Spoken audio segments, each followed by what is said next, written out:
చదువుతున్నాను. కూషీయుడైన జరహు వారి మీద దండెత్తి 1000 సైన్యమును 300 రథములను కూర్చుకొని బయలుదేరి మారేషా వరకు రాగా ఆస అతనికి ఎదుర్కొనబోయెను.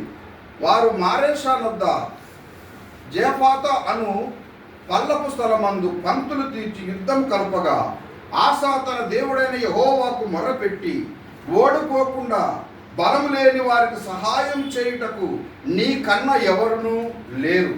మా దేవా యెహోవా, మాకు సహాయం చేయుము. నిన్నే నమ్ముకొని ఉన్నాము. నీ నామమును బట్టియే ఈ సైన్యమును ఎదిరించుటకు బయలుదేరి ఉన్నాము. యెహోవా, నీవే మా దేవుడవు. నరమాత్రులను నీపైని జయము నొందనీయకుము అని ప్రార్థింపగా యెహోవా ఆ కూషీయులను ఆసా ఎదుటను యూదావారి ఎదుటను నిలువనీయక వారిని మొత్తినందున వారు పారిపోయిరి. అతని ప్రారంభ దినాల్లో శత్రువులు చుట్టుముట్టి తన మీదకి వచ్చినప్పుడు, కూషీయులు 1000 సైన్యం అంటే 1,00,000 మంది సైన్యం తన మీదకి దండెత్తి వచ్చినప్పుడు, పరాక్రమశాలులు వచ్చినప్పుడు, ఇక్కడ ఆశ తనకున్నటువంటి చిన్న సైన్యంతోనే వారిని ఎదుర్కోవటానికి, వారితో యుద్ధం చేయటానికి మరి సిద్ధపడినట్లుగా మనం చూస్తాం. మనం ఇక్కడ ఈ 14వ అధ్యాయం 8వ వచనంలో చూస్తే 2,80,000 మందితో అతడు మరి యుద్ధానికి వెళ్ళినట్లుగా మనం చూస్తాం. 2,80,000 మంది మరి వీళ్ళతో అతడు మరి ఎంతో గొప్ప సైన్యంతో 10 లక్షల సైన్యంతో అతడు బయలుదేరి వస్తే ఇతడు 2,80,000 మంది సైన్యాన్ని సిద్ధం చేసుకుని యుద్ధానికి వెళ్ళి విజయం సాధించినట్లుగా, అంటే దేన్ని బట్టి సాధించాడు అని ఆలోచన చేస్తే కేవలం దేవుని మీద ఆధారపడటం, ప్రార్థించటం. అందుగురించే మన విశ్వాసము మనుషుల జ్ఞానంపై కాకుండా దేవుని యొక్క శక్తిపై ఆధారపడి ఉండాలని పౌలు గారు బోధిస్తూ వచ్చారు. ఇక్కడ ఆశ దేవుని మీద ఆధారపడినప్పుడు దేవుడు ఆశ్చర్యకరమైన మరి విజయాన్ని దేవుడు దయచేశాడు. కానీ ఇప్పుడు సమస్య వస్తే ఏం చేస్తున్నాడంటే రాజకీయంగా, ఎందుకంటే ఇశ్రాయేలు 10 గోత్రాల వారు బెన్హదదుతో విజయమందుకు స్నేహం చేస్తున్నారు. బెన్హదదు నాకంటే బలవంతుడు అనుకున్నాడు, కానీ దేవుని కంటే వాడు బలమేం గొప్పది కాదన్న ఆలోచన ఇతనికి రాకుండా పోయింది. ఇప్పుడు ఏం చేశాడంటే దేవుని మందిరంలో ఉన్న దేవుని సొమ్ముని అతనికి పంపించి అతనితో సంధి చేసుకున్నాడు. దేవుడు అప్పుడు ఏం మాట్లాడుతూ వచ్చాడో ఈ యొక్క 16వ అధ్యాయం 9వ వచనంలో, 2వ దినవృత్తాంతాల గ్రంథం 16వ అధ్యాయం 9వ వచనంలో ఇలా మాట్లాడుతున్నాడు. తన ఎదుట యథార్థ హృదయం గల వారిని బలపరచుటకై యెహోవా కనుదృష్టి లోకమన్నంతట సంచారం చేయుచున్నది. ఈ విషయమందు నీవు మతి తప్పి ప్రవర్తించితివి గనుక ఇది మొదలుకొని నీకు యుద్ధములే కలుగును. ఎందుకంటే ఆయన ఇంకా కొంచెం మనం ఈ యొక్క 16వ అధ్యాయంలో 6వ వచనం నుంచి చదువుదాం. అప్పుడు రాజైన ఆస యూదావారినందరిని సమకూర్చెను. వీరు పోయి బాయేషా కట్టించుచుండిన రామా పట్టణపు రాళ్లను దూలములను తీసుకుని వచ్చి వాటితో ఆస గేబాను మిస్పాను ప్రాకారపురములుగా కట్టించెను. ఆ కాలమందు దీర్ఘదర్శి అయిన హనాని యూదా రాజైన ఆశా యుద్ధకు వచ్చి అతనితో ఇలాగూ ప్రకటించెను, నీవు నీ దేవుడైన యెహోవాను నమ్ము కనుక సిరియా రాజును నమ్ముకొట్టివే. సిరియా రాజు యొక్క సైన్యము నీ వశం నుండి తప్పించుకొని పోయెను.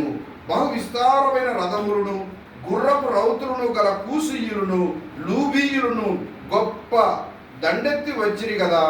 అయినను నీవు యెహోవాను నమ్ముకొనినందున ఆయన వారిని నీ చేతికి అప్పగించెను. ఇందాక మనం 14వ అధ్యాయంలో చదివినటువంటి ఆ కూషీయులు లూబీయులు మరి 1000 సైన్యంతో దండెత్తి వచ్చినప్పుడు దేవుడు నీకు సహాయం చేశాడు కదా.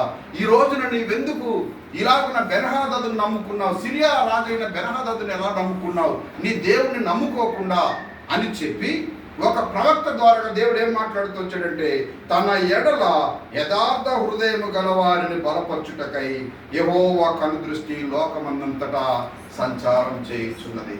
ఒక వ్యక్తి యథార్థముగా జీవిస్తూ ఉన్నట్లయితే ఆ వ్యక్తిని బలపరచడం కోసం ఆయన కన్నులు లోకమంతటా సంచారం చేస్తూ ఉందని.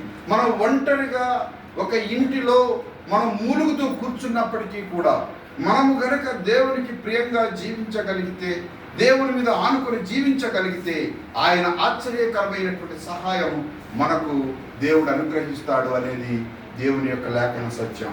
ఈ విషయాలను నువ్వు మతి తప్పి ప్రవర్తించావు. ఆశ ప్రారంభ దినాలు అతని భక్తి బాగానే ఉంది, కానీ ఇప్పుడు అతని భక్తి విషయంలో లోపాలు కనిపిస్తున్నాయి. దేవుని మీద కాకుండా రాజులపై, అధికారులపై, అతడు మనుషులపై ఆధారపడుతూ వస్తున్నాడని లేఖనాన్ని బట్టి మనం అర్థం చేసుకోవచ్చు. అందుకే కీర్తనకారుడు చెప్పాడు, రాజులను నమ్ముకొనుట కంటే యెహోవాను నమ్ముకొనుట మేలు, నరులను నమ్ముట కంటే యెహోవాను ఆశ్రయించుట మేలు. మనుషులు ఎప్పటికీ నమ్మదగిన వారు కారు అనేది దేవుని యొక్క లేఖన సత్యం. ఇంకా కొంచెం మనం ముందుకు వచ్చినట్లయితే అప్పుడు ఏం చేశాడయ్యా, ఇతడు ఈ రీతిగా ప్రకటన చేసినాడు. 10వ వచనం 16వ అధ్యాయం 2వ దినవృత్తాంతుల గ్రంథం 16వ అధ్యాయం 10వ వచనంలో చూస్తే, ఆ దీర్ఘదర్శి అట్లు ప్రకటించినందుకు ఆశ అతని మీద కోపగించి రౌద్రము చూపి అతనిని బందీ గృహంలో వేసెను. ఇదియుగాక ఆ సమయమందే ఆశ జనులలో కొందరిని బాధపరిచెను. ఇప్పుడు ఎవరైతే ఈ మాటలు ప్రకటించినటువంటి ఆ యొక్క ప్రవక్తకి ఏం చేశాడు, దైవజనుడికి తీసుకెళ్లి జైల్లో, అంటే మన పరిస్థితులు ఎలా ఉన్నాయంటే మనం ఎలా ఉన్నా సరే మనకు చాలా బాగా మెచ్చుకోవాలి. ఎంత పెద్ద జబ్బు ఇది. తాత్కాలికంగా మనం తీర్పులు తీర్చొచ్చేమో, తాత్కాలికంగా నీకు విజయం అనిపించవచ్చు. ఆశకి తాత్కాలికంగా విజయంలా ఉంది. ఏముందంటే ఒక దైవజనుడు ఏం చేస్తాడో, అతని దగ్గర కత్తులు ఉంటాయా, కటార్లు ఉంటాయా, తుపాకులు ఉంటాయా, తీసుకెళ్లి జైల్లో పడేయడం ఎంతసేపు. ఈరోజు భారతదేశంలో అదే జరుగుతుంది, ప్రపంచ దేశాల్లో కూడా అదే జరుగుతుంది. సువార్త ప్రకటిస్తున్న వారి మీద దాడి, సువార్త ప్రకటిస్తున్న వారి మీద కర్రలు కత్తులు పట్టుకెళ్ళి మీరు ఎందుకు వచ్చారనుకోండి. నిజానికి అది ఎంత చేతకాని తరం ఒకసారి ఆలోచన చేయండి. అదేదో దేశాన్ని బాగు చేసుకోవడానికో, వారి గ్రామాన్ని బాగు చేసుకోవడానికో, వారి కుటుంబాన్ని బాగు చేసుకోవడానికి అంత కష్టపడితే వారి జీవితాలు ఎంతో బాగుంటాయి. కానీ ఈరోజు ఏం చేస్తున్నారంటే ఈ సత్య సువార్తను అడ్డుకోవడానికి అనేకమైన ఆటంకాలు సృష్టిస్తూ ఉన్నారు. సరే, ఇక్కడ ఈ యొక్క ఆశ ఏం చేశాడు, దేవుడు బయలుపరిచిన విషయాన్ని ప్రకటన చేస్తే కోపగించుకొని అతన్ని జైల్లో, అధికారం ఉంది కనుక జైల్లో వేయించేశాడు. దేవుడు చూస్తూ ఊరుకుంటాడా? చూడండి, దేవుని యొక్క లేఖనంలో ఏం రాయబడిందంటే, మనం ఇంకా కొంచెం మనం ముందుకు వచ్చినట్లయితే 12వ వచనం చదివితే, ఆశ తన ఏలుబడి యందు 39వ సంవత్సరమున పాదములో జబ్బు పుట్టి తాను బహు బాధపడినను దాని విషయంలో అతడు యెహోవా యొద్ద విచారణ చేయక వైద్యులను పట్టుకొనెను. 39వ సంవత్సరం, 36వ సంవత్సరంలో యుద్ధం జరిగింది. ఇలాంటి పొరపాట్లు చేశాడు. 39వ సంవత్సరం వచ్చేసరికెల్లా ఏం జరిగిందంటే ఇతనికి పాదంలో జబ్బు పుట్టింది. దేవుడు ఆ దైవజనుడే కదా, సింపుల్గా జైలు వేసేద్దాం, అయిపోయింది. దేవుడు ఒక వ్యాధిని కలగజేశాడు. 39వ సంవత్సరంలో వ్యాధి వచ్చింది. 2 సంవత్సరాలు అతనికి దేవుడు గ్రేస్ పీరియడ్ ఇచ్చాడు. అతడు 41వ సంవత్సరములో అతడు ఆశ 11వ వచనం, ఆశ తన పితరుడితో కూడా నిద్రించి తన ఏలుబడి యందు 41వ సంవత్సరమున మృతి నొందగా 39వ సంవత్సరంలో అతనికి పాదంలో జబ్బు పుడితే 41వ సంవత్సరం దాకా దేవుడు ఆయుష్ ఇచ్చాడు. అంటే 2 సంవత్సరాలు నీకు గ్రేస్ పీరియడ్ ఇచ్చాడు. నువ్వు మార్పు చెందడానికి, నువ్వు సరి చేసుకోవడానికి, నీ మార్గం మార్చుకోవడానికి, నీ బ్రతుకు మార్చుకోవడానికి, నువ్వు సరవటానికి దేవుడు ఆయుష్ ఇచ్చాడు. కానీ ఆశ యొక్క హృదయాన్ని కఠినం చేసుకుని, అతని పేరుకి అర్థం ఏం చెప్పాను, ఆశ అంటే వైద్యుడు అని, ఆశ అంటే ఫిజిషియన్. అతను ఏం చేశాడంటే ఇప్పుడు వైద్యుల మీద ఆధారపడ్డాడు. కానీ అక్కడ నెపం దేవుడు ఏమి నేరాన్ని మోపుతున్నాడయ్యా ఇతని మీద అనే ఆలోచన చేసినట్లయితే, ఆశ తన ఏలుబడి యందు 39వ సంవత్సరమున పాదంలో జబ్బు పుట్టి తాను బహు బాధపడినను దాని విషయంలో అతడు యెహోవా యొద్ద విచారణ చేయక. దేవుడు మోపుతున్న నేరం ఏంటంటే అతనికి పాదంలో జబ్బు పుట్టించాడు, కానీ ఆ విషయాలు అతడు యెహోవా యొద్ద విచారణ మాత్రం. కొందరు జీవితాల్లో ఎన్ని సమస్యలు వచ్చినా దేవుడి దగ్గర విచారణ చేయటం లేదు, దేవుడి దగ్గర కనిపెట్టడం లేదు. అయ్యా, ఎందుకు ఈ సమస్య వచ్చింది, ఎందుకు ఈ బాధ వచ్చింది, ఎందుకు ఈ ఆపద వచ్చింది, ఈ విషయమై దృష్టించటం లేదు. వారి వంకర మార్గాలు సరిచేయబడటం లేదు, వారి ఆలోచన శైలి మార్పు చెందటం లేదు, వారు బుద్ధిహీనతను వెళ్ళగ్రక్కుతూనే వస్తూ ఉన్నారు. దేవుని వాక్యం ఏం చెప్తుందంటే, మనుషుల జ్ఞానంపై కాకుండా దేవుని శక్తిపై మనం విశ్వాసం ఉంచాలి అని దేవుని యొక్క లేఖనం తెలియజేస్తుంది. ఆశ చిన్నవాడుగా ఉన్నప్పుడు దేవుని మీద ఆధారపడ్డాడు. అతడు వయసు పెరుగుతున్న కొద్దీ పరిచయాలు పెరుగుతున్న కొద్దీ, అతడి స్థాయి పెరుగుతున్న కొద్దీ, అతని ఆలోచన శైలి ఎక్కడికి వెళ్ళిపోయిందంటే లోకానుసారమైంది అయిపోయింది. లోక సంబంధమైన వ్యక్తులతో స్నేహం పెరిగిపోయింది. దేవునికి స్లోగా దూరం అయిపోయాడు. దేవుని దగ్గర కనిపెట్టడం కానీ, దేవుని దగ్గర విచారణ చేయటం కానీ, దేవుని దగ్గర ప్రార్థించడం కానీ మానేసేసి తన మూర్ఖత్వాన్ని వెళ్ళగడుపుతూ వచ్చాడు. దైవజనుడిని జైల్లో వేసేశాడు. దానికి అతని టైం ఎంతో పట్టలేదు. తక్కువ టైంలోనే ఆశ తన జీవితాన్ని ముగించుకోవలసి వచ్చింది. అందుగురించి ఈరోజు చాలామంది దేవుని సేవకుల పట్ల ఇప్పుడు సోషల్ మీడియా వచ్చింది, ప్రతి అందరూ యూట్యూబ్లో మెసేజ్ పెడుతున్నారు. బైబిల్ కనీసం సంవత్సరానికి ఒక్కసారి కూడా చదవని వాళ్ళు కూడా బైబిల్ గురించి బోధ, పాస్టర్ల మీద కామెంట్ చేయటం, పిచ్చి పిచ్చి మాటలు. ఒకసారి జీవితంలో అన్నీ వదులుకొని దేవుని కోసం జీవించి దేవుని మీద ఆధారపడి బ్రతుకుతూ ఉంటే అప్పుడు దాని విలువేటో తెలుస్తూ ఉంటుంది. అవన్నీ కాకుండా మనకు నచ్చినట్లుగా ఉండి ఇక దేవుని సేవకుల మీద, సువార్త చేసేవారి మీద, బైబిల్ మీద పిచ్చి పేలాపన పేరుతూ పిచ్చి పిచ్చి మాటలు మాట్లాడుతూ వ్యూస్ కోసం ఏమండి చాలా వెక్కిరింతల మాటలు మాట్లాడుతూ వస్తున్నారు.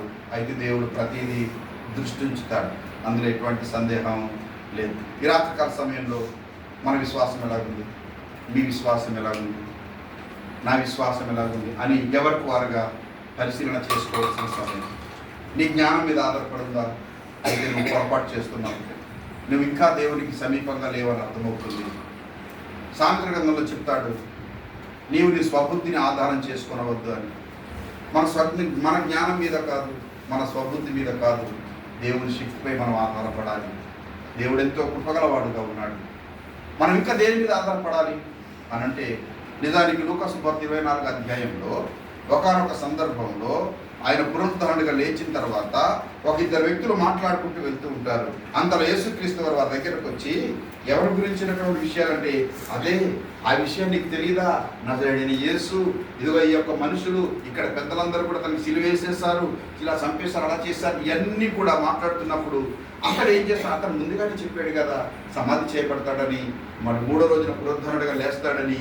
ఈ విషయాలన్నీ కూడా మాట్లాడుతూ వెళ్ళి కొంత సమయం అయిన తర్వాత వారితో అంటున్నాడు, వారికి ఒక చిన్న రొట్టెని ఇచ్చినప్పుడు ప్రార్థన చేసి తిన్న తర్వాత వాళ్ళు కళ్ళు తెరవబడ్డాయి.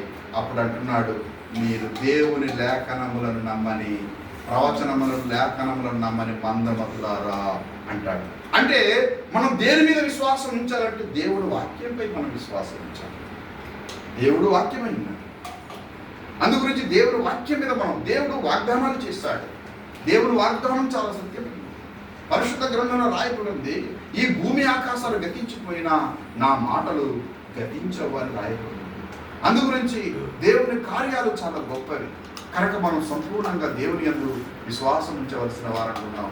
అది మన జ్ఞానంపై కాదు, దేవుని శక్తిపై మనం ఆధారపడితే మన జీవితంలో ఒకవేళ గాఢాంధకారం కమ్మి ఉన్నా సరే దేవుడు అక్కడ కూడా నీకు తోడుగా ఉంటాడు. 23వ కీర్తనలో భక్తుడు దావీదు చెప్తున్న